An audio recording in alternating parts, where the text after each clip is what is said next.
This channel does not promote any violent, harmful, or illegal activities. All content provided by this channel is meant for an educational purpose only. পুজোর আবহেই 2023 টেটের ফল প্রকাশ। পুজোর আবহেই 2023 টেটের ফল প্রকাশ। সন্ধ্যে 6টা থেকে ওয়েবসাইটে দেখা যাবে রেজাল্ট।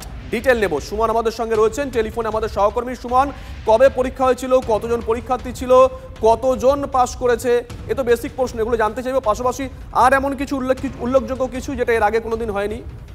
সবচেয়ে উল্লেখযোগ্য বিষয় হচ্ছে পাশ করেছে মাত্র ৬,৭৫৪ জন, যেখানে পরীক্ষা দিয়েছিল ২,৭৩,০০০ জন। এটা কিন্তু সবচেয়ে ইন্টারেস্টিং এবং এত কম পাস এই প্রথমবার হলো। আরেকটা এটা উল্লেখযোগ্য বিষয়, এই প্রথম মেধা তালিকা প্রকাশ হয়েছে। প্রথম 10-এ ৬৪ জন। টেটের মতো পরীক্ষায় মেধা তালিকা কেন, এই নিয়ে হয়তো কেউ প্রশ্ন তুলতে পারেন, তবে মেধা তালিকা প্রকাশ হয়েছে এই প্রথমবার এবং ৬,৭৫৪ জন পাশ করলেন।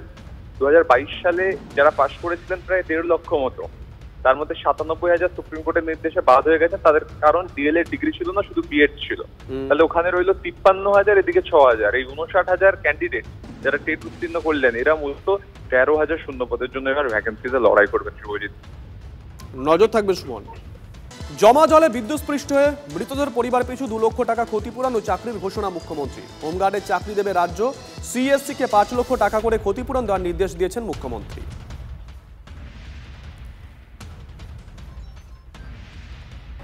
আমি তো বলতে কালকে ৯ জন মারা গেছে যারা ইলেকট্রিশিয়ানে, তাদের পরিবারগুলোকে রাজ্য সরকার থেকে আমরা ২ লক্ষ টাকা করে দিচ্ছি। সিএসসি কেও বলেছি ৫ লক্ষ টাকা করে দিতে, কারণ তারা তাদের দায়িত্ব অস্বীকার করতে পারে না। তাছাড়াও আমরা রাজ্য সরকারের পক্ষ থেকে চাকরিটা নয়, স্পেশাল হোমগার্ড আমরাই করে দেবো। কলকাতায় জমা জলে বিদ্যুৎস্পৃষ্ট হয়ে ৯ জনের মৃত্যু। ধর্মতলায় সিএসসি ভবনের সামনে বিদ্যুৎ গ্রাহকদের সংগঠনের বিক্ষোভ। ছবি আপনাদেরকে দেখাচ্ছি আমরা। বাধা দিলে পুলিশের সঙ্গে রীতিমতন ধস্তাধস্তি।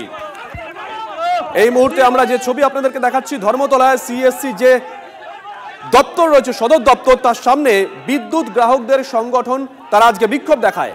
পুলিশ বাধা দিলে পুলিশের সঙ্গে রীতিমতন সংগঠনের সদস্যরা ধস্তাধস্তিতে জড়িয়ে পড়েন।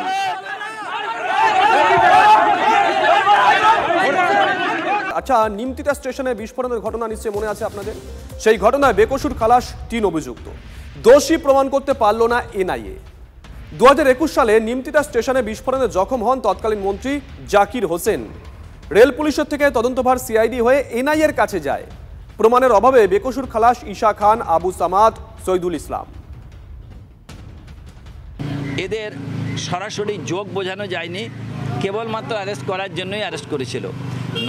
না ডকুমেন্টস, অর্থাৎ না নথিপত্র, না উপস্থিতি, না টিআই প্যাডেড, কোনো কিছুই সাজেস্ট করছে না যে এই মোকদ্দমাতে অ্যাপারেন্টলি ওরা দোষী।